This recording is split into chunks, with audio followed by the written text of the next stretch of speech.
Tim SAR gabungan hingga saat ini masih fokus mencari 2 orang hilang akibat longsor yang melanda Kelurahan Bahu, Kampung Sondang, Kecamatan Siau Timur, Kepulauan Sitaro, Sulawesi Utara. Keluarga berharap kedua korban yang hilang bisa cepat ditemukan. Isak tangis keluarga tidak terbendung saat ada anggota keluarga yang belum ditemukan akibat banjir bandang. Tim SAR gabungan masih berupaya mencari 2 korban hilang. Pencarian dilakukan menggunakan alat berat, anjing pelacak, dan peralatan seadanya. Hingga saat ini 2 korban hilang atas nama Adris Pianaung dan Leon Pianaung. Keluarga korban berharap agar keluarga mereka dapat segera ditemukan. Diketahui ada 17 orang meninggal dan 2 orang hilang akibat banjir bandang di Kepulauan Sitaro. Jam 3 kejadian, jadi sebentar tidur. Kejadian itu air. Nah oke Bu, jadi sampai sekarang ini yang masih dinyatakan hilang ini ibu keluarga atau seperti apa? Adik kandung. Nama siapa, umur berapa Bu?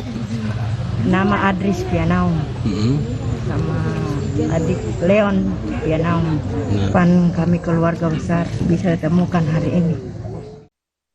Bandang menerjang 4 kecamatan di Kabupaten Kepulauan Siau, Tagulandang, Biaro atau Sitaro, Sulawesi Utara. Untuk membahasnya kita bergabung dengan Gubernur Sulawesi Utara, Julius Selvanus. Selamat siang Pak Julius. Selamat siang. Ya Pak Julius, kami turut prihatin atas tragedi bencana banjir bandang yang terjadi di Kepulauan Siau. Untuk saat ini seperti apa Pak penanganan terutama percepatan pasca bencana banjir bandang yang menerjang pada 5 Januari lalu dan saat ini memasuki masa tanggap darurat? Ya, selamat siang, kami kabarkan dari Sulawesi Utara. Nah, ini memasuki hari keempat pasca bencana. Dari tanggal 5 subuh ya, dan kita sudah melakukan kegiatan evakuasi dan hospitalisasi termasuk rekonstruksi, di mana korban yang meninggal itu ada 17 dan 9 laki-laki, 8 perempuan, dan masih ada yang pencarian dan hilang 2 orang dewasa. Atas nama Adris Pianaung, itu laki-laki usia 22 tahun, dan Ronel Pianaung laki-laki usia 17 tahun. Sedangkan luka-luka itu ada 26 orang, dirawat di puskesmas ada 11 orang, dirawat di rumah sakit Sawang 5 orang, kemudian dirawat di rumah sakit Kandau, di evakuasi di Manado ada 4 orang. Dan ada yang sudah sembuh, ada 6 orang. Dalam pengungsian juga ada 1 meninggal, ya dalam pengungsian tetapi ya, karena penyakit bawaan. Kemudian kami laporkan juga kerugian material yang terjadi di sana.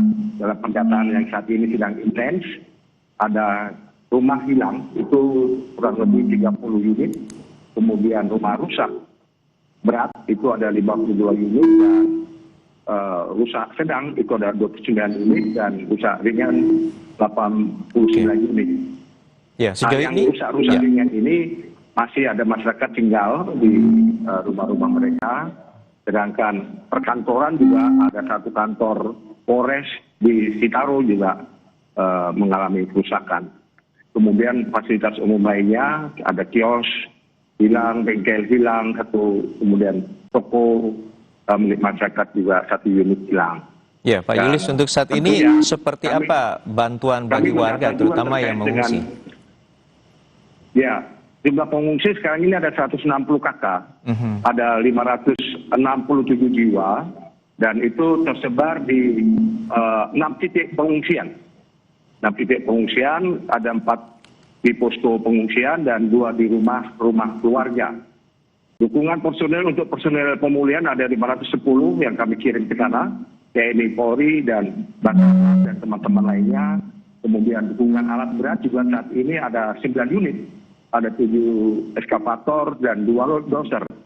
Ini semua dalam rangka untuk merekonstruksi jalan-jalan yang saat ini sudah terbuka semua, yang tadi 4 titik tertutup, dari longsoran batu-batu sudah terbuka semua. Tinggal satu jembatan yang sedang saat ini kita upayakan untuk tersambung. Kemudian ruas jalan yang saat ini semuanya sudah terbuka. Yang tadinya tertutup sekarang sudah terbuka. Untuk bantuan medis sendiri seperti apa Pak bagi warga, terutama yang luka-luka untuk perawatan dan lain sebagainya?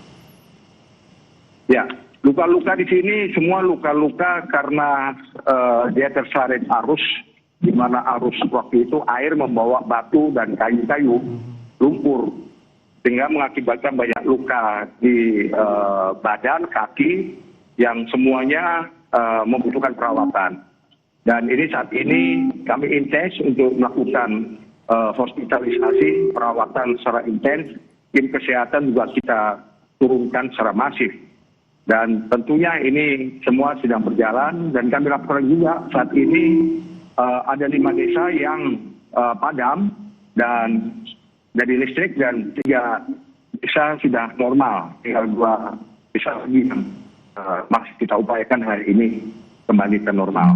Demikian kami bisa laporkan. Ya, kemarin Bapak sempat meninjau terutama lokasi titik-titik banjir yang juga ke lokasi pengungsian warga. Saat meninjau apa saja yang Bapak temukan terkait dengan penyebab banjir dan juga apa saja nantinya mitigasi agar bencana serupa tidak terulang kembali? Ya, saya melihat Pulau Siau ini di dalamnya ada Gunung Merapi, api yang masih aktif ya. Itu namanya. Banyak batuan di sana yang batuan lepas ya. Dan mayoritas daerah itu banyak batuan lepas. Sehingga kemungkinan akan terjadi longsor akan terjadi lagi apabila cuaca ekstrim di mana hujan yang lebat dan membawa material-material dari gunung sampai ke laut. Ini juga kami mengantisipasi karena banyak celah-celah di mana banyak penduduk yang tinggal di sekitar itu. Ini kami menjadikan atensi untuk kita akan sarankan, kita akan kaji kembali apakah mereka akan kita relokasi dari titik-titik rawan itu. Baik, kita apresiasi atas upaya dan langkah yang telah dilakukan oleh Pemprov Sulawesi Utara, dan kita harapkan 2 warga yang saat ini masih hilang dapat segera ditemukan. Terima kasih Bapak Julius Selvanus, Gubernur Sulawesi Utara, telah bergabung bersama kami di Kompas Siang. Sehat-sehat selalu Pak. Baik, terima kasih.